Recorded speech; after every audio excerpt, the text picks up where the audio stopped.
What's going on, guys? Slim. Sully. What's up? This is our Alien Covenant review. The review for Alien Covenant. Spoilers! Who made us, or did we make them? There are spoilers, in this. So if you have not seen the film, you may want to slow down. We're not going to go crazy overboard, but we are going to talk about some things, like the very beginning of the movie, which I thought was pretty cool. It starts out, very Scottish, almost Kubrick-esque, which is an all-white room. We cut to David, and he's having a talk with his dad, the Bhutani guy, or what's his name? Wayland Group. Wayland.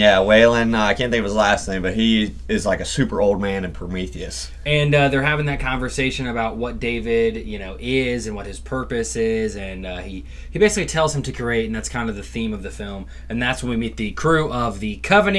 Slim, why don't you let us know about the Covenant crew? They wake up because Walter. Was his name? Yeah, Walter. Yeah, Walter. I'm sorry, it just didn't sound right when I said it.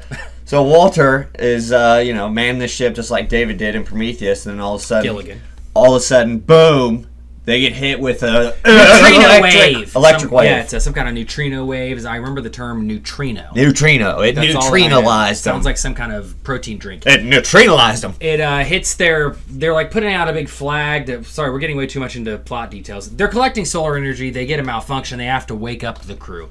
The crew gets woken up with some tragedy. Captain. It happens very quickly. And so they lose their captain. That's all that I'll say. And so the whole time is kind of this other guy gets the role of captain, which the other guy's Billy Crudup, who I thought did a pretty good job in this film. He did. He portrayed a nervous, a reluctant captain. A guy who, thought maybe, hey, this could happen, but maybe wasn't exactly ready for it. And wasn't sure if people would follow him, which they, kind of were a little bit shaky on, but they did, out of honor and duty. And there was that, he's like the archetypical, no, it's archetypal, isn't it? I'm not sure. Either way, dictionary, not me. He's the character who has faith. Every alien movie has a character who believes in God. That's him. He's thrust into this position. They had to bring him along. And he somehow thinks that, because of this is maybe why they're not coming on to him as captain. I actually didn't think there was this much miscommunication. I thought that was more on his part. But either way, Crudup does a great job. And like in every other alien movie, starts with some craziness and flings them into action. Not all is as it seems. It's a colony ship, so all the actors and characters are couples. So Billy Crudup did a great job, and then his wife was played by Carmen Ejogo. I thought she did a good job for as long as she was in the movie. She was very believable. But of course, like most alien movies, she didn't last very long. Death fodder, just a meat bag for the xenomorph to rip through. Danny McBride, that big man from Down and Out, normally known for comedy. Danny McBride had a wife on the ship, and her name was Amy Simetz. And she was just, they had a really good relationship, in my opinion. It was like a humor, witty, I thought he was going to be the Your Highness guy, the whole food cracking jokes. Yeah. And when his wife, spoilers again, passes, it sold it. It sobers him. It sobers him into being a serious role, not so much joking anymore. Still is a little bit, but you can tell he's like broken. Room to work with, and I thought he really excelled in his role. Yeah. Another thing is, God damn it, Catherine Watterson. I had a good point, but it was about what's his name. Oh, they didn't really give him time to grieve. That's what I was going to say. Right, yeah, because he was thrust right into the ship. Exactly. It was basically like, your wife is dead, but at the same time, I'm the captain. And we need to be rescued. Exactly. For God's sakes. So it kind of worked for me in that way, but I do agree with some of the other critics who are saying that he didn't take long enough to grieve. He kind of got over it fast. But it's like, well, you kind of know that there's a good chance you may not survive at all, or your loved ones. So I think if you're expecting it, I don't know. And then also if you're on something like that, you got to always be expecting to die. The risk is there. Always be expecting to die. Catherine Watterson, the lead. Her husband was James Franco, who actually had no live acting parts, technically. He did a great job. He did a great job being a dead body. James Franco did an excellent job in this film. But Catherine Watterson, I thought, carried on the Ripley torch pretty well. I think she did. I thought that, obviously, Fantastic Beasts is the last thing I've seen her in. I thought she did very well in that film. I think she... I think she was more memorable in this one, though, for sure. She's taken on that Ripley-esque role, the Shaw, the Ripley, the short hair, I'm going to kill the alien, exactly. And I thought she added to the legacy. Was she, as charismatic or as memorable as Ripley? No. But she carries on the torch, and we'll see if she's in the next film or not. Finally, lastly, we're going to get to David and Walter, played by the same guy. My favorite thing. I loved it. Played by the same guy.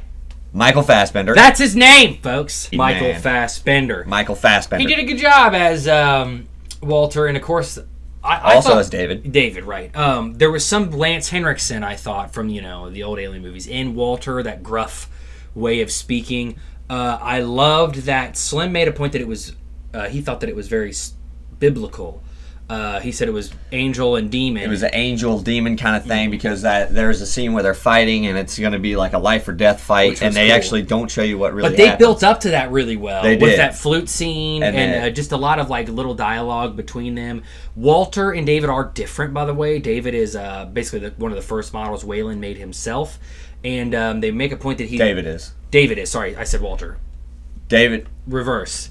David is the first one made. David is the first one Gets made. the name himself, and he's allowed to create. They actually got rid of that. Walter makes a note of saying it to David. It freaked people out, the creative aspects of David. And I mean, to me, I kind of thought that either way, David wasn't going to be like a marketed, cyborg or whatever. I thought he was Wayland's own personal. He was his weird special boy. He was his little friend. He was his son. Pet project Pinocchio. Right, and then Walter was like the mainstream. Assembly line, you could buy him at a store at a or Walmart. something. Yeah, I'll take the newest model. And is the pleasure mode activated? But I thought it was really strange how they made David out. When in Prometheus they made him like a really in the beginning outcast, and they were mean to him. Yeah. And then in this, they're really kind and treat Walter like a human, even though he acts like not a human. But and maybe that's it, is that they feel like they want to be kind to the machine, but when David was more like them, they didn't. I don't know. It raised a lot of questions.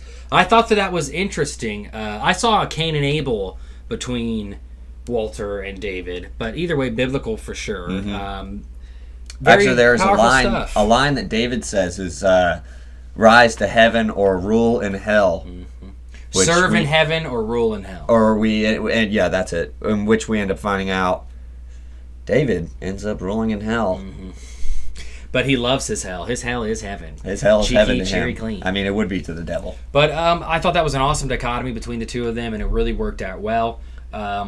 Fassbender stole the show. That was mainly a lot of my favorite parts. Yeah, definitely. The Fassbender. I love the action and the gore and stuff because it was cool. Right. I mean, it was very gory. And let's get into this. This is something that's bothering me about the Alien franchise. It's schizophrenic because there's people like me, and I know I'm hated by people who are older than, born before the 90s, for liking Prometheus. I didn't think Prometheus was the best film ever. I didn't think it was a great Alien film. I thought it was a good standalone film that asked a lot of interesting questions, that expanded the Alien universe without just concentrating on xenomorphs. Totally agree. The engineers seeded the entire universe. I liked that idea of not only did they make us, they made the xenomorphs, they made a lot of things. Why did they want to kill us? I thought that was a very interesting answer. Ridley Scott wants to make that movie. He tried. This is what I felt like Covenant was. Politics. He's trying to appease the crowd since they hated Prometheus, while also doing what interests him, which is asking these questions of creation, God and man, and what does man create, and what is life really? Sorry, did you hear that? Cut. Sound like a cow. What is life? What is what is the meaning of existence? Are there souls? I just thought that was he's trying to ask these questions, and people are screaming, "Give us Alien! Yeah, give us Alien! We just want to see guts and blood, acid blood." And so that's what I did. I feel like this movie, he's putting in these really awesome philosophical questions, and he's making you wonder about life in a cool science fiction spectrum, through a science fiction scope, I should say. And then at the end, he throws in this Alien ending, which he had to do to get people who love the old Alien movies to shut the fuck up and be willing to accept something new. And then the next one, and of course, what was it? We gotta get this thing out the airlock. That is every Alien movie. Yeah, I mean that's what I've seen all the Aliens, but I haven't can't really remember every detail from them. So I looked them up on Wikipedia, and it was like same plot every time. Dude, they get stranded here. How much longer can he repeat this? Happens. An alien, and that's what I don't like. They think it's over, and then at the end, there's another alien. This franchise, I just feel like, is in this weird flux between the old guys wanting it to stay the same, and the new people who Ridley Scott wants to try to sort of get interested to pass it on. So make a movie that will make you think. He wants to make an Alien universe, but he doesn't want to call it the Alien universe, right? He wants it to be its own huge universe of his science fiction Earth I don't know. Which Predator would exist in. Right. I respect that. Ridley, I respect what you were doing. We give you a salute. Then again, I didn't think it was that great of a film. Let's get into the ratings. Let's get into the ratings. I'm going to give it an 8. I loved it. I had a lot of fun with it. But at the same time, like I just said, I don't follow alien movies religiously and stuff like that. So to me, this was kind of more of a sequel to Prometheus than it would be to Alien, because I don't remember a whole lot of the Alien. Mm-hmm. So I think that's maybe why I'm giving it such a high score. But I loved it. I thought it was a fun space movie.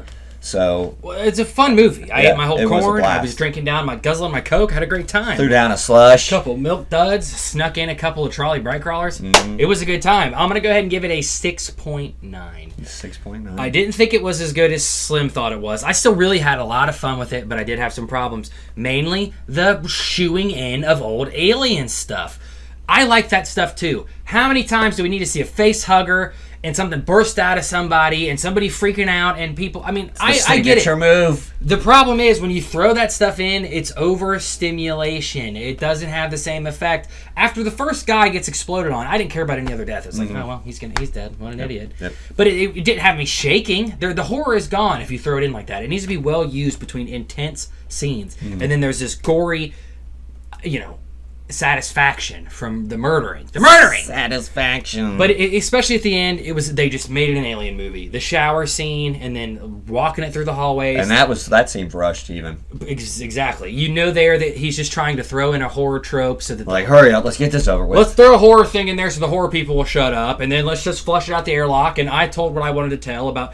I could tell. I personally felt that they were most interested in the David destroying the engineers and a lot of the David Walter stuff. Mm-hmm. That seemed like they took the most care of. And I think those are the stories that Ridley wants to tell, but the franchise... Which is a great story, because it's like an echo... The fans won't let him, though. It's like an echo of us and the engineers, because, once we found out the engineers want to destroy us, we wanted to destroy them. And now David finds out, he's just a robot and he can't, he can never die, and the human race can, so he sees them obviously he's got some faults. He wants to destroy them too. I mean, so it's like we created him and he wants to destroy us. The engineers supposedly created us and we want to destroy them. It's a cycle. I love that story part of it. Some people don't like it. But anyway, so yeah, I'm going to give it a 6.9. I thought it was a fun film. I'm definitely going to buy it on Blu-ray. I didn't think it was the greatest Alien movie. I actually kind of liked Prometheus more, to be honest. I thought that at least Prometheus was... A lot of people said Prometheus was confused, wasn't sure what to do. I thought this movie felt more confused. I thought Prometheus detached itself a certain bit from the xenomorph world. You didn't really see a xenomorph to the end of Prometheus, which is what people complained most about it. I don't know. This movie felt schizophrenic in a way. So 6.9 for me. I'm going to give it an 8. Fun film. Overall, I'd recommend it. So yeah, definitely. Guys, that was our review of Alien Covenant. We're going to shove this one out the airlock. I'm Sully. Shove it on out. I'm Slim. Peace. Love. Shrek the Third. Catch you later.